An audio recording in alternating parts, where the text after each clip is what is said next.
everybody. It's Miss Carrie Tulino-Bell, Beech Brook social worker at Twinsburg High School. I'm here for you for week 5 of our adventures in mindfulness. For the last several weeks, we've been talking about mindfulness as a way to take care of ourselves, manage our emotions, and negative thinking as a way of helping ourselves feel better. So today, we're going to talk about mindfulness and grounding. So grounding. What are grounding techniques? They're simple, they're very active strategies to help us with our focusing in on the present moment, which is mindfulness, and also to sort of find a way to distract ourselves from something that's stressful at the moment or causing the negative emotions. It's a very self-soothing way of managing it. So why should we do these grounding techniques? They can be used in times of stress, so when you're actually feeling stressed, but also as a preventative strategy for coming up, if we're thinking about coming up with our own personal sensory diet. So all that is picking and choosing the techniques of grounding that work best for us as a way of grounding ourselves using those different 5 senses. So when our emotions become dysregulated, meaning they're all over the place, grounding can help us to use our emotions, our physical way of doing things, our mental way, and our spiritual way to get them all back together and back to ground zero. And then we have a quote here I like, but grounded meditation allows you to focus your mind and to feel more balanced and aware.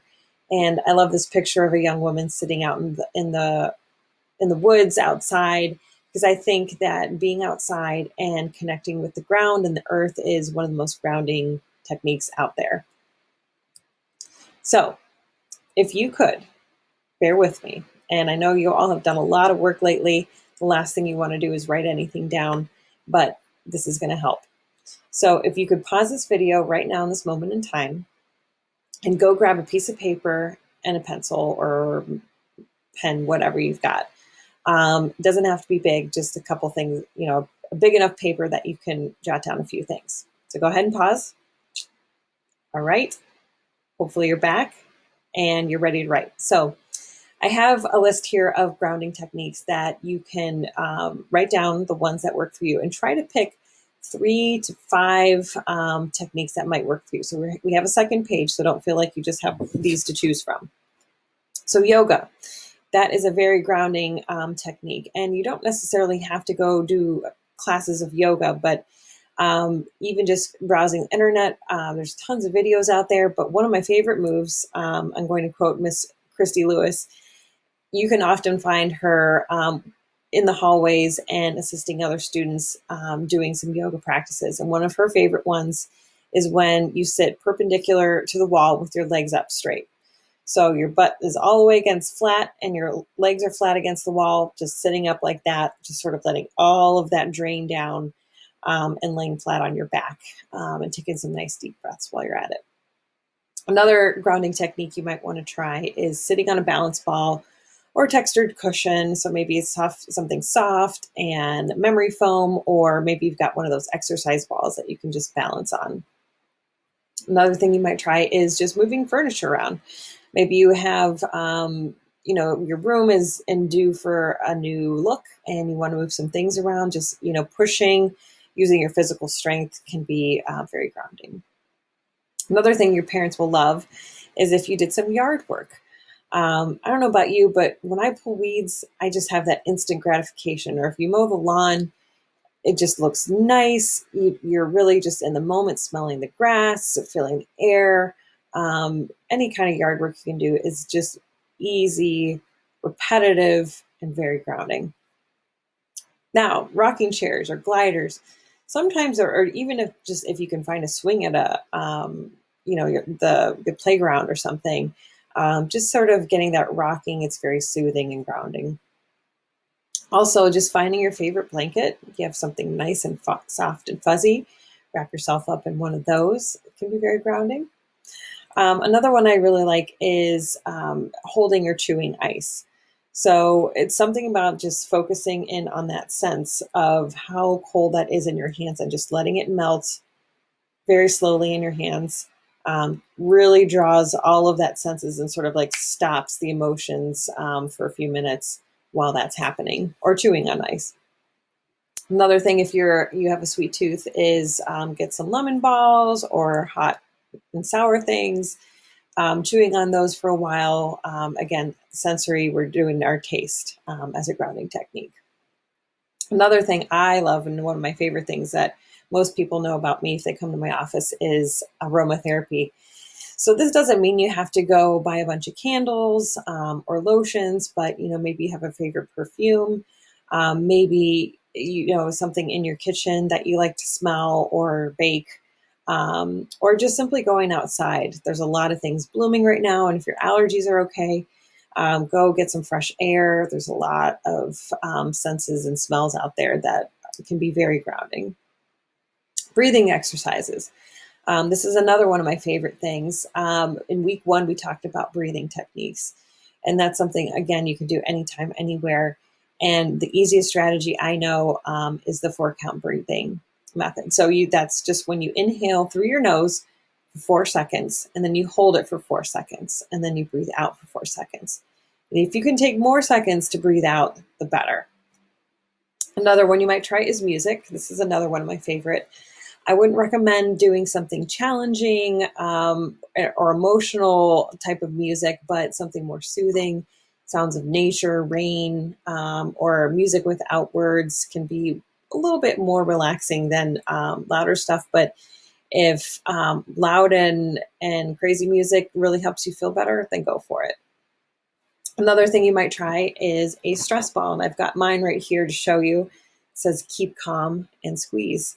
You can also make your own stress ball. It's very easy. Get a balloon, get some clay or some rice or beans and put it in the balloon. Get a funnel and then tie it off at the end. Instant stress ball. Another grounding technique for those who like the active strategies, running and walking, 20 minutes, doesn't have to be long, just getting the blood flowing and using your body to get out of the house, especially if you've been sitting all day or sleeping. It's a good way to wake up. Another physical activity we've got is just lifting weights. For those that like to lift weights, maybe you have a home gym. It doesn't have to mean you now have to join a gym once they open up. It can just be easy stuff. Finding something heavy in your house that you can lift. Another thing that is all the rage right now are weighted blankets. You can buy them just about anywhere, and they can just be very soothing and calming when you drape it around your shoulders or wrap yourself up in it. The weight just helps the body feel nice and secure. Jumping jacks, another active strategy. Stretching, another active strategy. Stretching doesn't have to mean yoga. I mean, that could just be, simply reaching up high, bending, twisting in a way that feels comfortable and nothing too strenuous. If you have a pet, dog or cat, or even a fish, you could watch. It doesn't necessarily have to be a fuzzy creature, but those are, in my opinion, the best because they're just soft. They're very soothing in that way, and a lot of times they know when we're stressed and they need a good, give you that attention that you might need to, and they'll appreciate it. Push-ups, wall push-ups. Doesn't necessarily have to be floor push-ups. Wall push-ups are pretty as it sounds. So all you do is you find a nice flat surface wall. And put your arms flat on it and your body close to it, and just simply push out forward, pushing your body away from the wall. So it just kind of gives you that sense of using your body in a different way than pushing up from the floor. Another thing that you might try is clenching your fists for 5 seconds and then relaxing it for 5 seconds. So this goes back to, I think, 2 weeks ago when we talked about progressive muscle relaxation. That's where you do different muscle groups of your body tensing and releasing. But if you don't feel like doing all of that, you can just simply make a fist, ball it, hold it for 5 seconds, and then release it. And just keep doing that over and over again if you needed to. Another nice thing is getting a nice cold cloth if you're warm, or a warm cloth, and just putting it on your neck or on your face and just kind of taking some deep breaths while you're there. Hot or cold shower. Again, those are just, ways that you can also incorporate some aromatherapy in that if you have your favorite shampoo or body wash or lotion. Playing an instrument. For those of you that instruments, or even just drumming your hands on a desk or something, that can be very grounding. And last but not least, getting a nice cold or hot drink. Maybe it's tea, maybe it's hot chocolate, maybe it's ice cold water. One thing that I like to do is have minty gum in my mouth and get some really cold water and then drink with the gum in my mouth, because that's just like, it makes that mint and that water feel so cool and refreshing. So that is a not inclusive list of different grounding techniques that you can try. I hope you found at least 3 to 5 of them that you think maybe you do it already, and maybe you want to try it at some point in time, and that could be added to the list. And if not, that's okay. Okay, so before we close, we're going to go over a very easy grounding technique called the 5-4-3-2-1. So when you're doing 5-4-3-2-1, you just kind of want to get settled in your chair, wherever you're at. Take a couple deep breaths, and then you're going to look for these 5 things that you can see. Then you're going to look for 4 things that you can touch, 3 things that you can hear, 2 things that you can smell, and 1 thing that you can taste. So we're going to do this together. Okay, so 5 things that you can see. 5 things that I can see right now. I can see my pencil and pen holder on my desk among my other supplies. I can see the window in front of me with outside behind it, and I can see my neighborhood and the yard and everything. I can also see my other screen because I've got 2 monitors on my desk. I can also see my stacks of papers. I think that's 4. And I can also see my cell phones over here on the right side and sitting on top of all my notebooks. So that's 5 things that I can see. 4 things that you can touch. So one thing that I'm touching right now is still my stress ball, because I'm just moving that through my hands. It's getting softer as I keep squeezing, and I feel like it's warmer now because I've been squeezing it more. I can also touch other things. It's not just what you're touching with your hands, right? So I'm sitting in a chair right now. I feel the sensation of my body connected to the chair. I feel nice and comfortable in the cushion. What I'm also touching is the floor with my feet. I have carpet on my floor, so I can feel, the feeling of the carpet in my socks. And last but not least, my arms are resting on the chair. The chair. The arms of the chair, and they're a little bit cooler and harder plastic, so it's kind of a different sensation than the cushion. Okay, so 3 things that you can hear. Right now, I can hear outside my window the dull roar of the freeway that's not too far from my house. I can hear the sound of the air conditioning on because it's hot.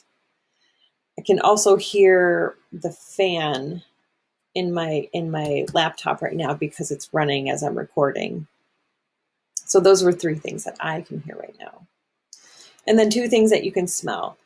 One thing that I can smell is my hand sanitizer that I just used not long ago. It's one of my aromatherapy scents that I like. That's eucalyptus and lavender, one of my 2 favorite combinations. I can also smell the rubber from the stress ball, which isn't like a super pleasant smell, but hey, that's something I can smell right now. So think of 2 things that you can smell right now. Okay, and last but not least, 1 thing that you can taste. What I just had not too long ago was some raspberry lemonade, so I can still kind of taste that in my mouth. Okay, so that's 5-4-3-2-1. Again, you can remember, if you can remember that, or if it helps browse the internet and just put in anxiety grounding technique, 5-4-3-2-1 technique. It'll come up there. You can always print a picture of this, hang it up somewhere to remind yourself to practice grounding. So I hope you found this technique in mindfulness helpful. Remember to take care of yourselves. It's always, it's been a stressful time. A lot has changed, and some of it is good change. And even though it's good, it can still be stressful. We're saying goodbye to the year. We're saying hello to the summertime. We're not sure what the fall is going to look like. A lot of things are still up in the air. So I think it's really important that we take care of ourselves, find ways to connect with yourself. The benefits of grounding are tremendous. It's been shown that mindful meditation and grounding techniques help decrease anxiety, decrease depression, increase your connection, increases your sense of hope, your ability to focus, it improves your sleep. I could go on, but doing these things help you do the other things if we think about it that way. We're not as good when we're not taking care of ourselves. So make the time, and we'll see you soon. Bye-bye. Take care.